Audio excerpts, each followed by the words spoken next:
What's your kryptonite? Indomie noodles. If you had $1 to spend, where would you spend it? Indomie noodles for the team. Vanessa Pham, co-founder of Omsom. Are you ready to answer some questions? So ready. I love your branding.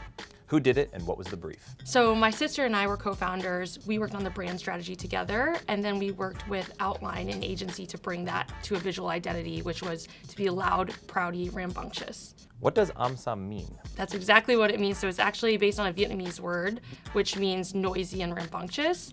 And that was kind of our way of giving a middle finger to the model minority myth. What's the Omsom elevator pitch? Omsom is reclaiming Asian flavors that have been diluted in the grocery store for so long. We're building kind of the new authority in Asian food CPG. Everything in the packaging seems busy, but somehow it's kind of a good busy. How much did you play around with that until you said thin? We basically threw out all the best practices on packaging right out of the gate. That was the fun we wanted to have with it. So I would say we spent a long time on branding and packaging. It was not an easy feat, but I wouldn't change a thing now. And how many times did you think you had it and then you kept going, I never thought I had it till we had it. What was the big change that you remember doing when you went, that's working? It was like a full new visual identity. We went through like multiple full visual identities, trashed them, scrapped them. It was like in the movies when you like crumple paper and it was that, but with full visual identities.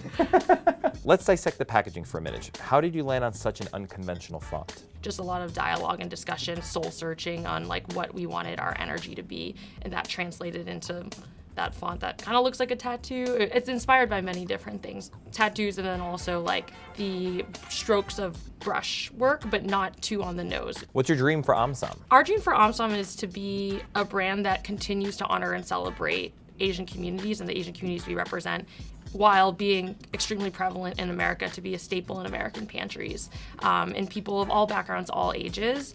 That I think is the challenge, is like, we never want to be diluted in who we are. That's like the crux of the Omsom magic. How much of your success would you credit to your packaging? Packaging to me is nothing without soul behind it, and I think that we do such a thoughtful job, mostly my sister, that's why I can say that, at telling stories every single day about who we are, what we care about, what our values are, and the packaging is just helping us tell that story. But I think you really need to be able to peel back the layers and see that kind of genuine, no BS story. You're no stranger to great brands. You attended Harvard, then worked at Bain. How much do you credit those brands for your brand success? I mean, they definitely played a big part in shaping who I am, but I think that was a very different type of brand credibility than what we're building today. How much of those brands are the real deal and how much of them are reputation? I think that both of them are the real deal. However, I think there are a lot of other schools that are the real deal, that are schools or institutions that are the real deal, that don't get any of that type of kind of aura and prestige around it. So it's not that they're not incredible, they are, but there are so many other incredible schools and companies that don't get that type of recognition.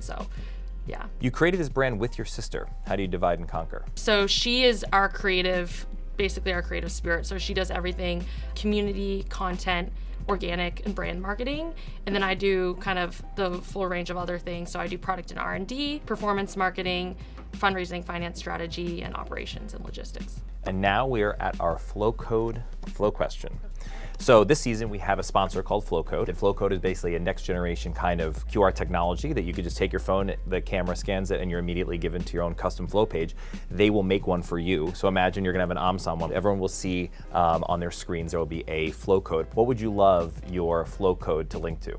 I would love our Flowcode to connect to our recipe content. Like, we're making a ton of fun recipes with a bunch of different creators, and they kind of live on a part of our website that people don't know about. Like, a flow code would make so much sense to help people figure out, oh, how else do I use this product beyond kind of the recipes that I have in the packaging. Does good packaging make food taste better? Potentially, just because I think so much of taste is bias that people come into it with. But at the end of the day, I still think it's going to be tweaking perceptions around the edges. I don't think it's going to make a good product. I've learned that lots of brands have a certain tribe that really helps fuel their success. Who's your tribe? Without a doubt, it's Asian Americans. That's a community we really want to do right by. That's who we center in all of our marketing and all of our content.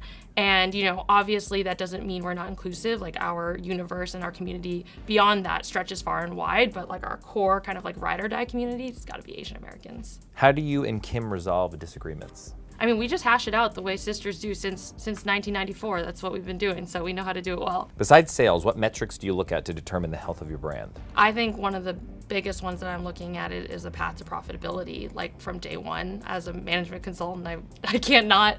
I just think that I want to have our own, control our own destiny, and so we're paying attention to operational efficiency really early on. What's the best part of the job? Working with my sister. How do you make sure your brand resonates and doesn't just check boxes? I think a lot of brands kind of work backwards from what they think is an opportunity in terms of being a brand. Like, oh, there's a white space as a brand, which I get. And like, of course, we take that lens at times, but more often than not, we don't actually come from that place. We rather just look inwards and say, like, who do we want to be and how does that translate into a brand? And what are our values and how does that translate into a brand? So I think it's just a different approach. What's been your biggest investment to date? People. Definitely people. Are you a good cook? I like to think so. I saw Omsom and a few other cool new brands were able to partner with Disney around Raya and the Last Dragon. Did that move the needle? For us, that was really a chance to tell a genuine story about the first Southeast Asian princess and what that meant to us. So it was really great bringing that to our community, and our community responded really well. Does it have super duper impact on business? It depends on how you define business. If you're just looking at like pure sales, like our own product launches were definitely stronger because they're like net new flavors and products. But if you're thinking like, okay, caliber of inbound partnerships, you're talking about like potential grocery, retail, wholesale partners, like yes, absolutely. What's your kryptonite? Indomie noodles. If you had $1 to spend, where would you spend it? Indomie noodles for the team. What's the biggest lesson you've learned so far? As a founder, being very clear about who you are and who you exist for is really, really important. There will be a million and one people telling you should be this or that. And I think if you listen to all those people, everything gets diluted. Nothing becomes powerful or genuine. So being really clear from that on the beginning and having a thought partner in that, like for me, that's my sister. Being young founders, if I didn't have her, I'm sure I would have been led astray. So who do you consider your competition? If you're talking like, okay, I'm getting an MBA, who are my competitors? Like other Asian food CPG brands. But when you talk about like the Omsom view, I would say that we don't view it that way at all. We really believe that kind of like rising tides raise all boats. What acquisition channel has been the most successful? Purely just for us, it's been word of mouth organic marketing and a flywheel with press. So probably those two channels, but in tandem, not alone. What keeps you up at night, and what time do you wake up in the morning? At the end of the day, what keeps me up at night is just people, relationships. Like, I want to do right by people. I want to communicate clearly. I don't want to be misunderstood. So I really think about conversations and communication very intentionally. And then what time do I wake up? I start work at 9 and I wake up at like 8:15. Work from home or office? Love working from home, but also the team culture is so important. So we're starting to do a couple days in the office. Vanessa Pham, co-founder of Omsom. Thank you so much for coming on and answering some questions. Thank you for having me, and this was so much fun. I'm Ian Wishengrad, and I'll see you next time on I'm With the Brand.